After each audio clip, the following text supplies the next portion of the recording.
Hello everybody, Flamin' Shark back with another video, and it is time that we begin Book 4 of The Dragon Prince. We're starting with episodes 1 through 4, so we're actually going to get quite a bit of the way through Book 4 in this video. Oh god. Oh Jesus, which book is this supposed to be? It'll say in the video. Regardless, it's Book 4, alright. I think it says in the video? I just rewatched The Dragon Prince and I've already forgot. Bro, I'm gonna forget everyone's names. I just rewatched this fucking show. Oh my god, dude. Honestly, with some shows, names click. And with other shows, no. This is a show, names never clicked. Like, I know the main people, right? Like, there's Callum, there's Rayla, there's Ez, there's fucking, Viren, there's Claudia, there's fucking Soren, there's... Aaravos, like, we know Aaravos. We know there's Zim, right? Like, I know all those names, but then after that, if you are not, like, a super main character or, like, a super main side character, Jesus Christ. For whatever reason, the other person whose name I remember is Nyx, just because, her name is so, like, so simple that I remember it. But other than that, name's awful. And rewatching this show helped a little bit, but honestly, like... You guys already kind of saw in the fucking readings that my name shit was a little fucking sussy. But whatever. Who cares? We're doing The Dragon Prince, Book 4. I'm really excited for this. I had to wait a decent while, but nowhere near as long as the people who were fans prior to Book 3, because the first 3 books came out, I think, relatively close to each other, and then there was this big hiatus. I'm assuming that moving forward, the next couple books will also come out not that far in the future, just because, kind of everything was kind of planned out together, so there wouldn't be, any long hiatuses between, like, different parts of the story, right? Like, the first major story arc concluded with Book 3, and now we're in this new era of The Dragon Prince, which I'm suspicious of a time skip. I'm less confident now. It was hard to tell if there necessarily was one or not in Through the Moon. So obviously I read Through the Moon, I read Dear Callum, I also read Blood Moon Huntress. That was my last Dragon Prince video, which will go out a week before this one. I will reference those, so if you've not read them, I recommend to go read them because they're cool and they are canon. All 3 of those, 2 are graphic novels. Again, if you skip the video, I did acquire them. And Dear Callum's just a short story that's on the Dragon Prince website. But regardless, I read those, and if you guys want, you can check out the video where I go over them, I read them. That's my last Dragon Prince video. It'll be in the playlist, or you could just look back at past videos. It'll only be like a week before this one. But I'm super excited to check out this show because obviously it's been a while for me. It's been even longer for most of you. But this show improved, I would say, quite a bit each season. I think in season 1, it was just interesting enough to be carried over the, in my opinion, poor decisions from a production standpoint. Book 2, it got a lot better production-wise, and I think story-wise it picked up as well. And of course, Book 3 was the first real big book, and probably will remain the biggest book of The Dragon Prince for a while. It was very climactic, a lot of crazy shit happened, and in the end, we basically had our happy ending. And in a lot of ways, it felt like a series finale. Of course, it wasn't, because the big thing that really... Aaravos is the big thing that really never really came to pass that much, besides the influence he did obviously have with Viren. In the end, Viren was the villain of Book 3. And Aaravos had his influence, but he didn't do that. Now, obviously, Aaravos is in the process of kind of resurrecting himself. Of course, Claudia literally resurrected her dad. And that was not necessarily elaborated upon in our readings last week, but it certainly was... There was certainly a little bit of sauce there that we got from Rayla and her experiences in Through the Moon, which again, I might directly reference those depending on how relevant they are to this. So again, if you should read them because I don't want to spoil them for you, but you should read those stories because I might reference them, especially in regards to Rayla. So I know what Rayla's situation is, of course, with Dear Callum. In fact, actually, now that I think about it, holy shit, I just put two things together. Dear Callum. This episode's called Rebirthday, which is a brilliant title, by the way, because, of course, birthday, of course, but rebirth. Rebirth, birthday, rebirthday. It's symbolic for the show because the show has taken such a long hiatus and is entering kind of its second stage. It's symbolic, obviously, for the characters, for, of course, Callum, whose birthday it's going to be, because, again, Dear Callum, the letter, his birthday. Oh boy, this episode's gonna be hard to watch. They're starting off strong. So okay, so Dear Callum takes place literally the same day as episode 1. If I'm not now again though, it's also could be a reference. There's so many things this could be a reference to because it can also be a reference to Jesus Christ. I just read the fucking Fifi. Yeah. Oh Jesus Christ! I almost forgot. But it could be a reference, so it could be a reference to Fifi and Callum, but also kind of like Viren and Claudia and fucking Aaravos. So there's like so much symbolism to that title. It's actually really good. And even if it's not referencing everything I said it was referring to, there's so many things it fits with that it's just clearly a really cool title. I really like that, honestly. And I'm excited. I'm very excited. This was a show I really enjoyed. I don't think it ever really necessarily caught me as like, wow, this show is like one of the best Western series I've reacted to. Because like I said, I don't like to really judge anime. I like to judge anime against anime and like the Western stuff against Western stuff. But, you know, this wasn't like an Arcane experience where I was like, oh my god, this is the greatest thing I've ever seen type thing. But it was a very solid show that got better as it went. And I'm expecting this. What I'm really looking for out of book 4 is production value. They took a long time to make this. I don't think this book will be very crazy. I kind of liken it a lot to volume 4 of Ruby. For anyone who's watched Ruby, it's kind of ironically very similar, I suppose, but it was kind of the cool down book here. And I definitely think it's going to be a quieter book. I think it's going to be a very interesting book, and I think it's going to be filled with a lot of setup. So I definitely am not going into this with like crazy expectations from a narrative standpoint. I think they're going to set a lot of things up that they'll pay off in the future. I think they were already doing that in the graphic novels and Dear Callum, of course, and I think that's going to more or less be the primary vibe of the 4th book of The Dragon Prince. I think it's going to be very, I don't want to say chill, I think it's going to be almost a bit melancholy. I think given the setup we have, given the situation with Callum and Rayla, I definitely think there's going to be a bit of a melancholy vibe to it, and I think it's going to be not a lot of action, not a lot of insanity in that regards, but a lot of kind of introspection, character development, and just kind of building. Narrative building, not necessarily huge plot points, but building towards future plot points that will be huge down the line in book 5 and beyond. So I don't have like expectations this book's going to be crazy, but I am looking for production value. I am very much looking for The Dragon Prince to look really good. I'm not getting my hopes up too much, but I do have some hopes given, how long of a hiatus there was between book 3 and book 4. I'm really hoping that The Dragon Prince looks spicy. I'm hoping that this is, without a doubt, the best overall book from a production standpoint, because production has always been, I think, where some of the issues have come from.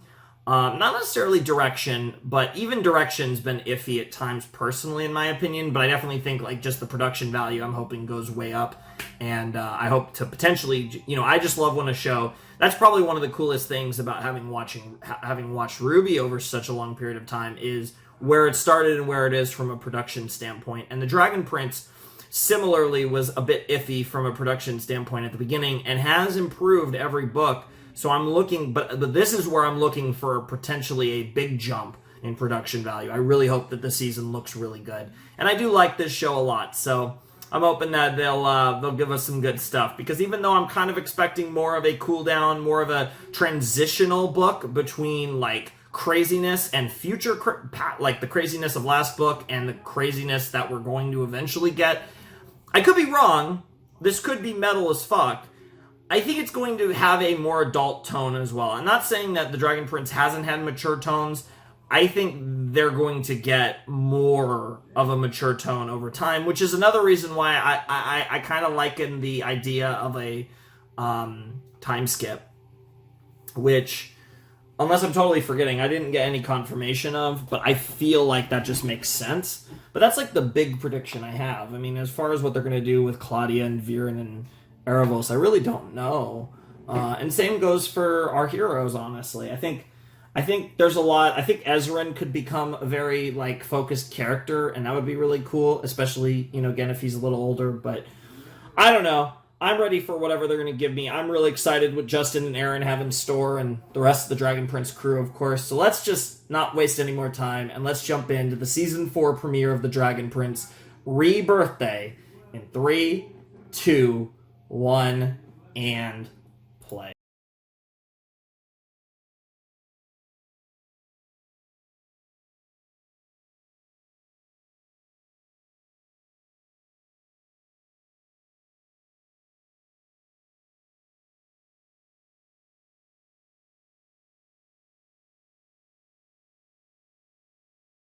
And then we got like so we have like a couple more minutes, but this is just all the different language credits that Netflix has on the end of their videos. So okay.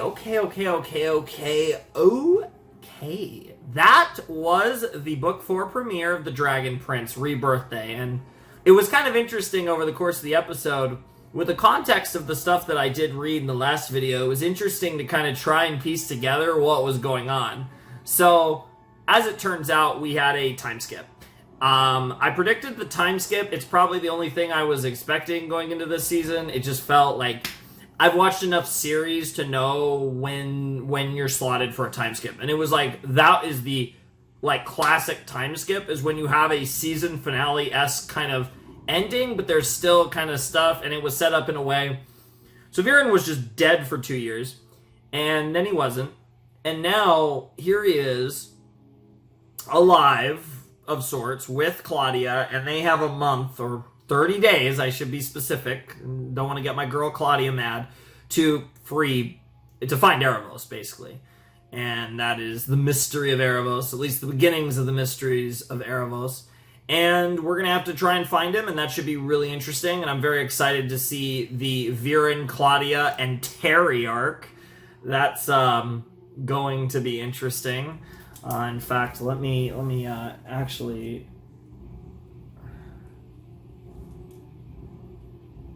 Let me just... Oh man, my pen still sucks.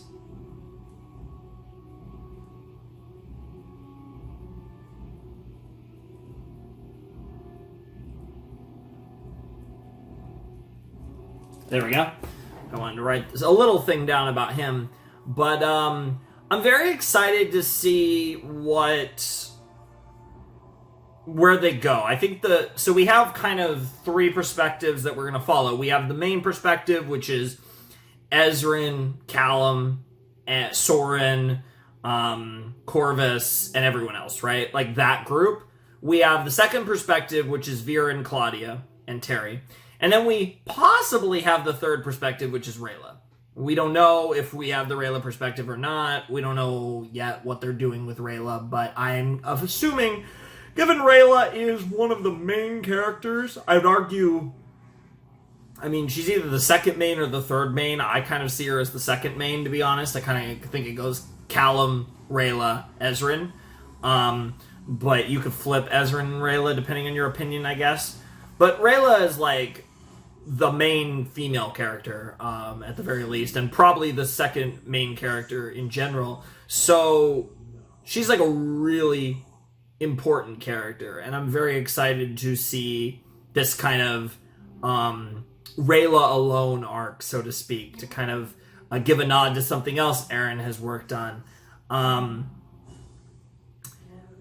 That was an interesting episode. I will say I don't really think the show looked decidedly better than it did in previous seasons. I think the lighting might have been a little stronger, but the animation, the production in general, to me felt about the same. That's slightly disappointing, but I think narratively this episode was really cool, and I really, really, really am excited to see that kind of vibe, right? When I say that melancholy vibe, it's that Callum being like, it's just not my birthday.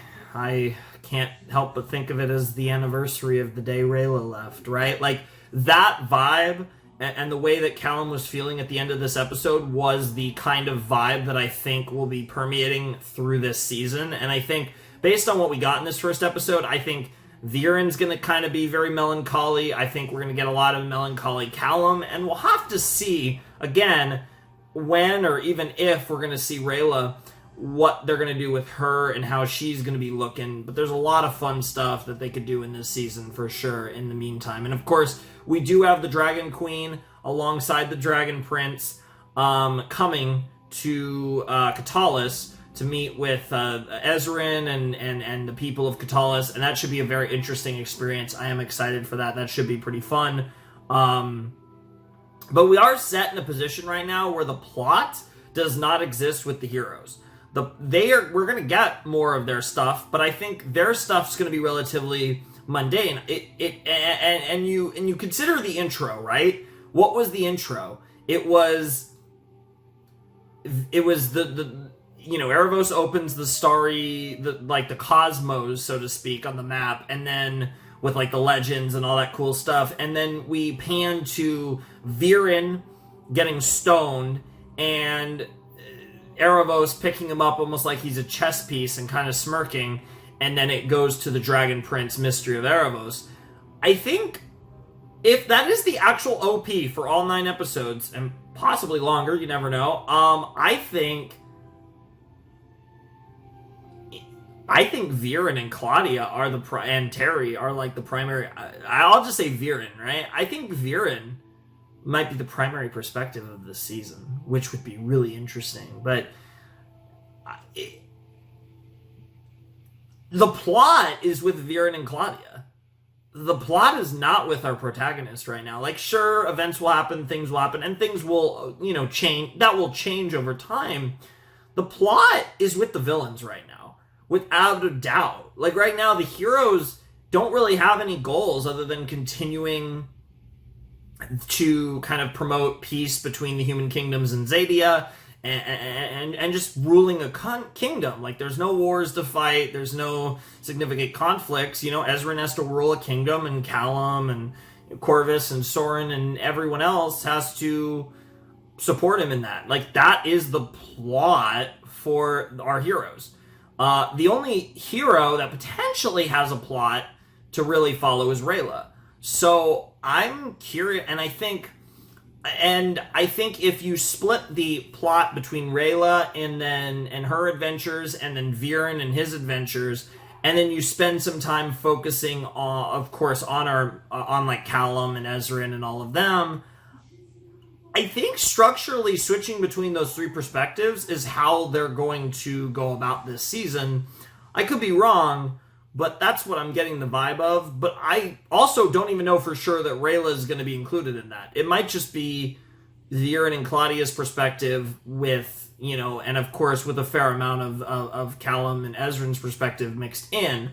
But whatever the case may be, I think this episode did a good job of framing the season and kind of framing it the way I kind of felt like they would. So I liked it. I thought that was a good first episode. Definitely a good start to book 4 of The Dragon Prince. I definitely enjoyed it, and I'm excited to see where they go from here. We still have a couple more episodes in this video, though. Like I said, we're going to be getting through nearly half of the season in this video. Very curious to see what else comes to pass. So episode 2 is up next. Let me pull up the title. It is Fallen Stars. Okay, that feels on the nose. That feels very referencing to Aaravos. I'm assuming that's going to be a Viren Claudia thing. Maybe Aaravos as well, potentially. We can always see his perspective as well. Maybe the creature is going to hatch, so to speak, in episode 2, and we're going to kind of get, and maybe that will reaffirm communication between Aaravos, Claudia, and Viren.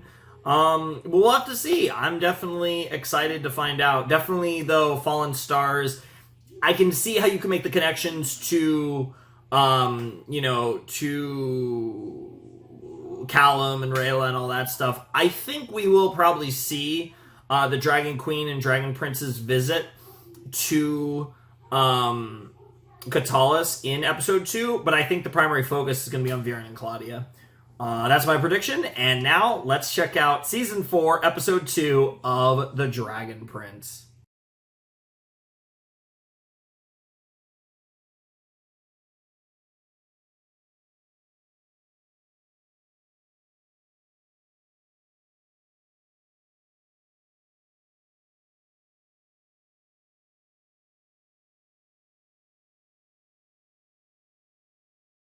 The flower blooming. That's cool. I like that. I like that. Huh. Alrighty then. That was Season 4, Episode 2 of The Dragon Prince. That was Fallen Stars. And that was really interesting. There was a lot, actually, to talk about in that episode. So, to start with kind of, I guess, the less interesting things. Really, as I kind of said, I mean, this episode kind of leaned into what I was saying, that the primary focus was on Viren, but we will talk about the non-Viren stuff let's talk about the non-Viren stuff first. Let's talk about the Callum stuff. So, Callum got the book from Amaya, from Zadia, and in the book, the translation was able to translate written down translations for all the normal stuff, and then for anything else, it'll translate it itself, which is really cool. What I really liked about that was it's just kind of a little bit of lore building, just kind of a cool little thing about translations and stuff. Like that was kind of a cool little magic thing. And then of course he actually starts to say it and trying to figure out like how to use it and stuff. And for a second, my initial thought was Aaravos, but it was actually, of course, our girl Rayla doing her whole, her Moonshadow stuff. And then we saw her. And as it turns out, Rayla just kind of says hi. And I don't know what to think about that. I don't know. I'm shocked. I'm completely taken off guard. I cannot believe she's back this fast. I thought maybe the end of the season, maybe even longer. But I thought like at least late book 4 was the earliest we'd see a Rayla and Callum reunion. And I'm very curious where this is going to go, and I'm very curious what their plans are for this, because I'm just kind of taken aback by the fact that Rayla and Callum are together, and we're actually going to get to see them.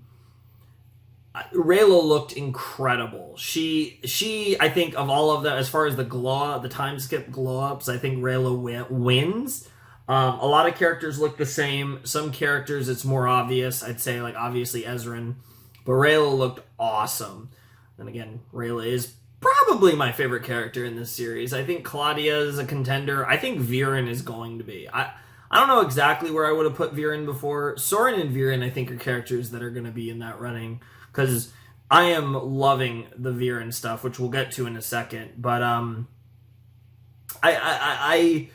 I think Rayla, oh man, I'm like thrown off. I can't believe that Rayla's back already. I'm very curious.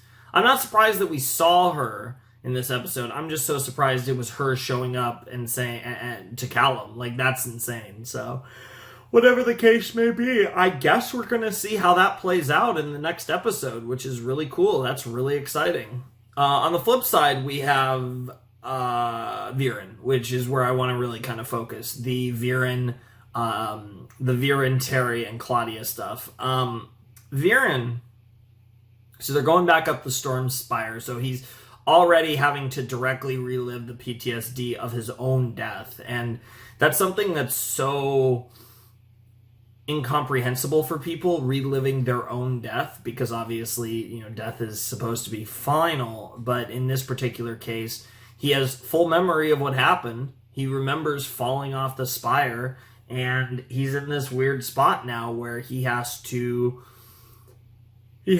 just get over it, and obviously it's not that simple, and honestly he's okay with just taking these last 30 days and just enjoying them and appreciating the life that he never fully appreciated when he was alive the first time. But Claudia went through the trauma of losing a father, and the last thing she wants to do is lose him again. And it's really interesting, because what I think we're almost seeing is a role reversal, right? Where Claudia is kind of becoming Viren, and Viren is kind of becoming Claudia, right? Like, Claudia loves her father, and the reason she does what she does is because of how devoted and much she loves her father. And whereas Viren did it, for, like you said, power and status and all this stuff, now we're starting to see a shift where Viren wants to just kind of enjoy life and everything, but Claudia is not willing to let him go, especially after everything that they have gone through.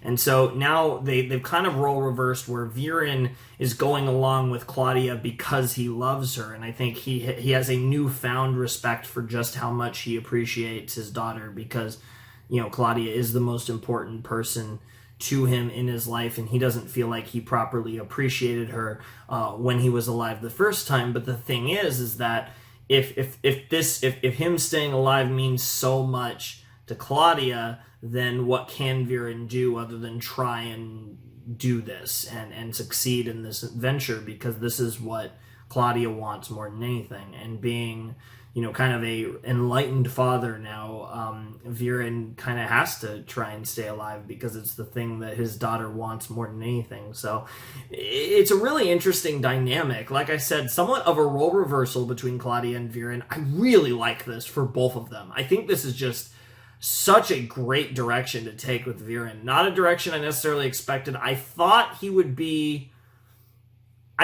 like kind of lean in a little more to him being more kind of, I don't want to say like this, I was going to say a little more kind of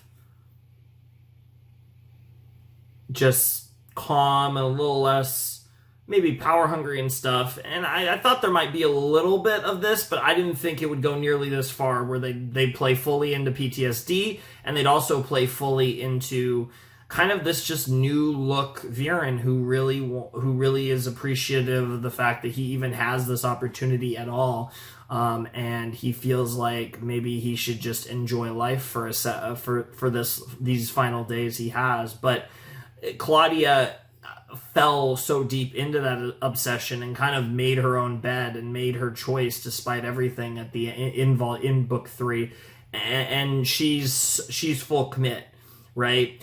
Viren's in this weird spot where he's gonna die anyways. I mean, he died, but he's gonna die again. So it's kind of like he can take that perspective, and even if he was going to survive, it seems like he might still feel that way. But Claudia basically chose Viren over everything else she cared about, and by making that choice, in the end, she's kind of isolated herself, and Viren is all she has left. And so her father has become her everything. She made the choice away from her brother, who she loved dearly, and away from all the people that she cared about besides her father. So her father's everything she has, and now she has Terry, which is nice, but it's one of those things where she's all in, and she's not willing to just let this go. And that's something I really like about Claudia's character arc. And obviously, like I said, I've already kind of talked about why Viren's is awesome too. This is such a just great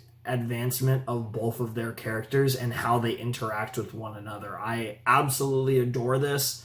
I think Claudia just continues to be incredible. I think Viren's development is going to be outstanding. I think this direction for his character is just awesome, and I'm so here for it. So really good stuff all around. I thought that was a great episode. I think the focus on Viren was amazing, and I freaking loved it, honestly.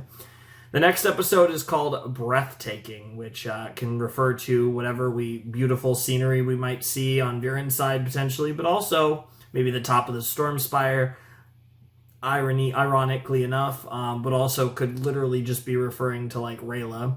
But also, like, again, breathtaking because the top of the storm spire is so high and the air is thin. So I'm kind of looking at both of those as to what breathtaking could be. But you could even talking about like stealing the breath from a kiss, going in the Amaya direction or in the Rayla and Callum direction. There's a lot of ways you could take this title as well. So I guess we'll find out. Let's check out Book 4, Chapter 3 of The Dragon Prince, Mystery of Aaravos.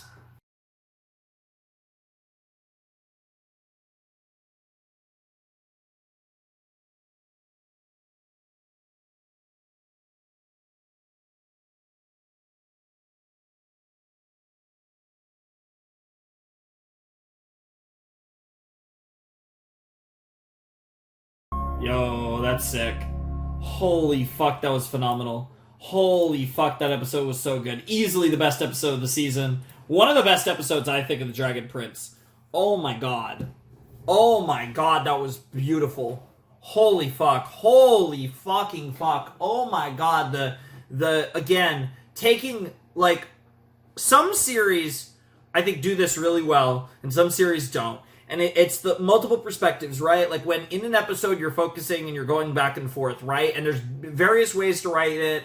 And sometimes it's really good. Sometimes, it's not, like, the way they cut isn't the best. Certain shows, I think, struggle with transitioning from scene to scene with different characters, different things happening at the same time, right?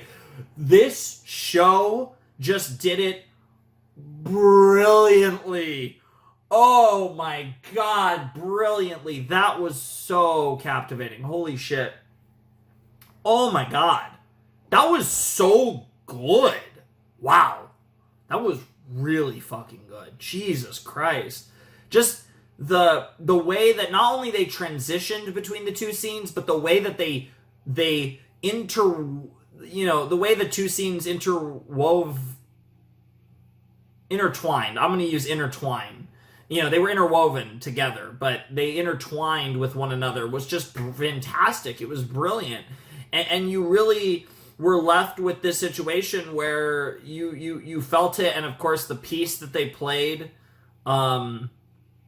it was with the action going on with the fucking Zim's Keeper and Claudia was fantastic, and you have that final moment where Terry kills him, and it was just great.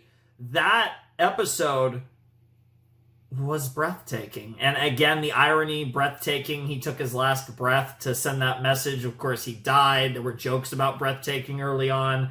Again, the titles just being on fucking point in this season. Just phenomenal titles so far. I'm really impressed with that episode. Because that episode wasn't like a massive episode. Like, it was a big episode, but I wouldn't say it was like a massive, like, episode. There weren't really any revelations. It was just it was just Claudia doing what she said she was going to do, and them having that meeting with everyone, and it was a fantastic little fucking episode, and I was so impressed with it. I absolutely loved it. I thought it was the best episode of the season so far, and I like how this is tied together. I don't like Rayla leaving for 2 years, but we see her 2 episodes in 2 episodes. I don't like that. What I do like is the second Rayla comes back after 2 years, they're gonna figure out that Viren's still alive, and that's fucking hysterical. And I fucking love that we're heading in that direction with Rayla, and I'm so curious what that's going to do for Callum and Rayla's relationship. I'm so interested to see that. So that's really funny storytelling, but it still feels a little cheap to me to have Rayla be back so soon. I can't, like, I get it, but at the same time, like, it's weird. This is moving really fast. Is it just me, or is this story moving way quicker than I expected? Like I said, I expect this to be a setup season. I still think it is. I mean, we are a third of the way through already, because, you only have nine episodes, 9 chapters a book, but I think we're a lot further along just with just the way that this is. I don't know. It's weird. It's like very little has happened, and yet it feels like a lot has happened. It's very interesting. Very interesting. But that was an excellent episode. I am really enjoying these episodes. I think this is being done really well.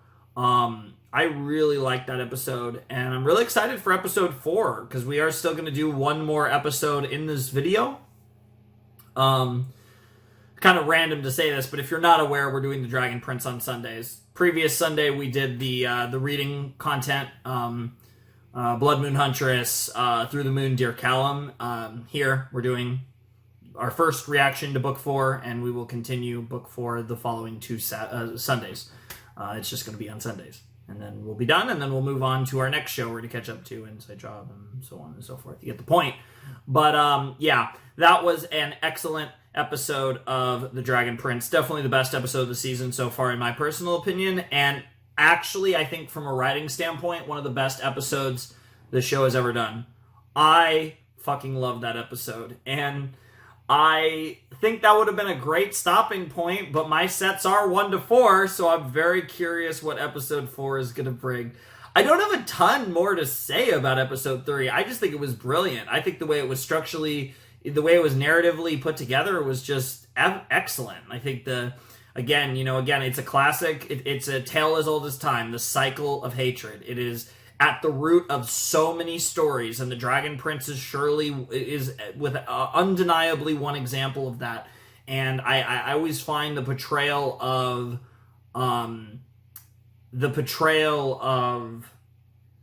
this to always be really interesting, and I think it's really interesting in this series. So I always love when they do the whole when they do this angle, when they do the whole situation like this. So I really enjoy it, and I'm really excited to continue on as we move towards as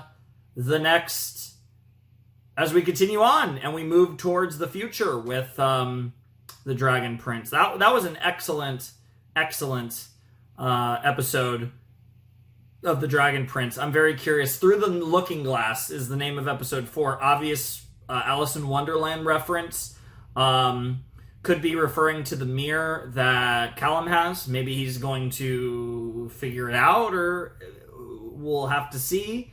And obviously we're going to have the fallout of the stuff with Claudia, and of course the message that was given to not only the Dragon Queen, but also the people of Katalis. So I'm very, very curious where this is going to go, and I'm very, very curious what direction they take. This is going to be really good. So yeah, let's jump into episode 4. I'm really excited. I don't really have much else to say. So let's jump into book 4, chapter 4 of The Dragon Prince.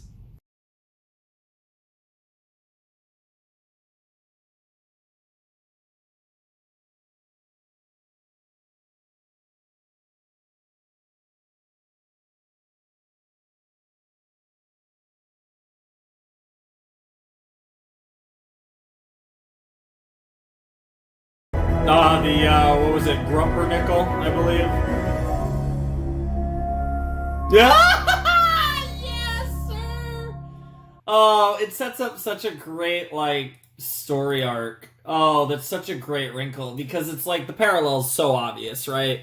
Harrow and Viren Ezrin and Callum. The parallel is, I mean, so obvious. It's funny because, you know, it's not Viren's son, right? But it's the pseudo brothers kind of thing. But the parallel is very obvious, and the fact that we're playing into it in maybe even a little more than I thought we were going to is phenomenal.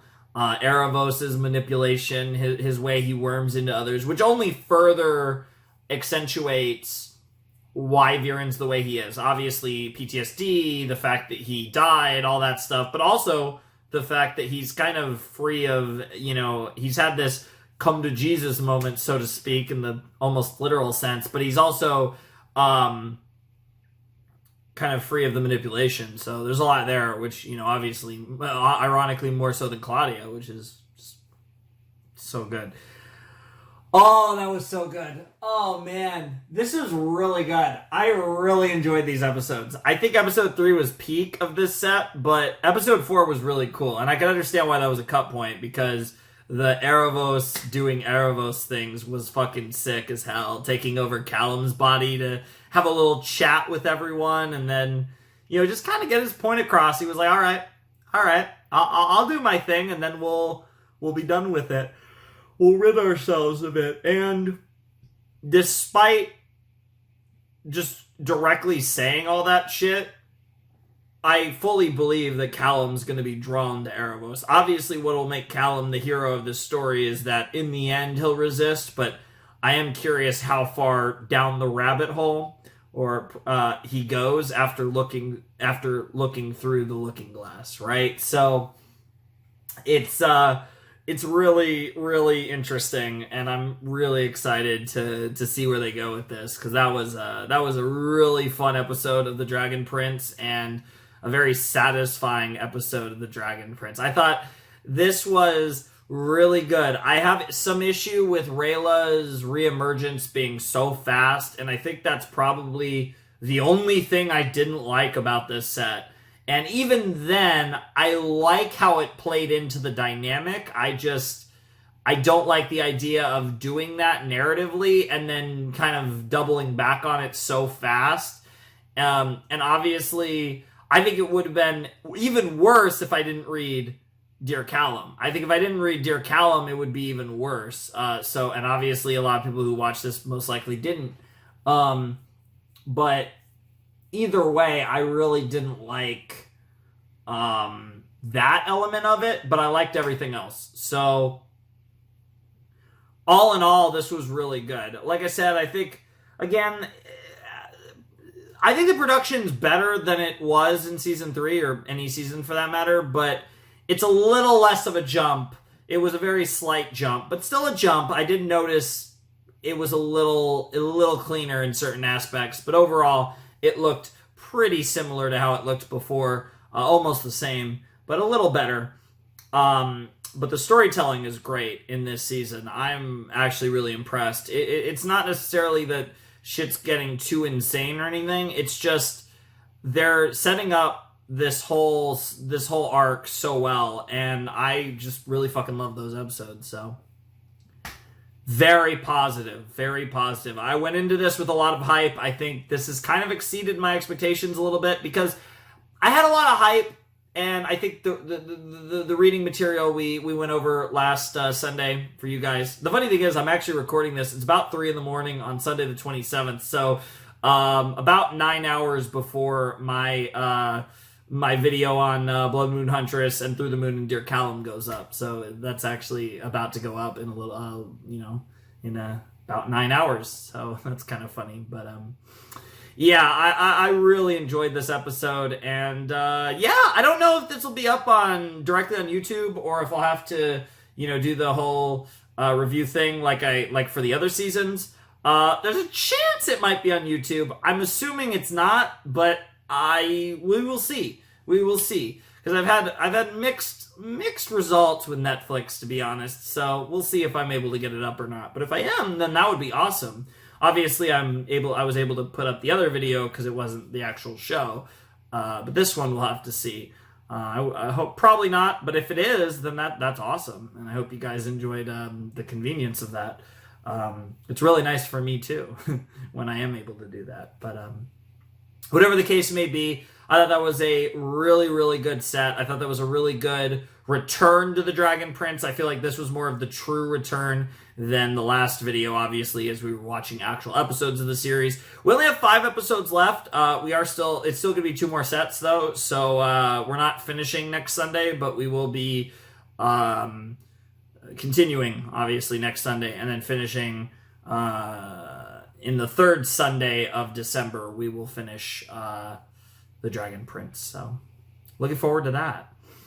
But yeah, that's pretty much all I got to say, so I think I'm just going to leave it off there, and I hope you guys enjoyed the video. I really enjoyed it. I really liked all the stuff with Claudia and Terry and Viren. I thought that was just handled wonderfully. I think Callum's arc is developing in very interesting ways as it pertains to Rayla, as it pertains to Aaravos. There's a lot going on there I really like. We got some stuff with Amaya and her fiance, as it turns out. And that was good. And, of course, the Aaravos stuff, like I said, in this episode was fantastic. I'm really enjoying all the storylines. I think it's these episodes were very well put together.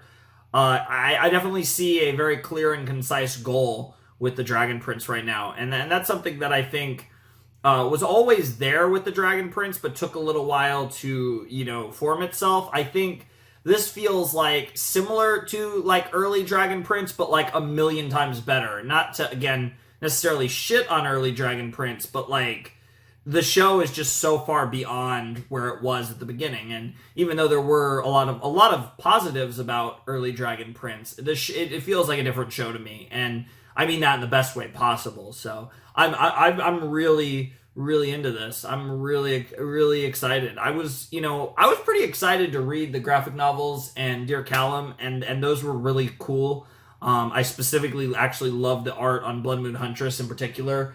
And then Through the Moon was a really interesting story, and of course Dear Callum was very emotional. And now watching this show, it feels like this arc is going to be on another level compared to the last arc. And the last arc got really crazy. I think book 2 was really good, and I think book 3 was a great conclusion. But it feels like this arc's going to be on the next level to that, and I'm stoked. So that's pretty much all I got to say. Fun set of episodes. I think this was a long video. I talked quite a bit about the Dragon Prince throughout it, so I think this is going to be way over 2 hours, to be honest. Not like 2:30 or anything crazy like that, but I think it's going to be a good maybe 2:15, 2:20. I feel like I said a lot. But anyways, that's really all I got to say. So, I think without any further ado, it's time to bid you adieu. Ladies and gentlemen, boys and girls, Flamin' Shark signing out. Well, those of you who have not yet decided yet as well, of course. Flamin' Shark signing out. Hope you guys have a wonderful, fantastical day. And I'll see you next time with another video. Patreon down below in the description if you want to support the channel. Discord server down below in the description if you want a meme or whatever the fuck. Thanks for watching. Peace.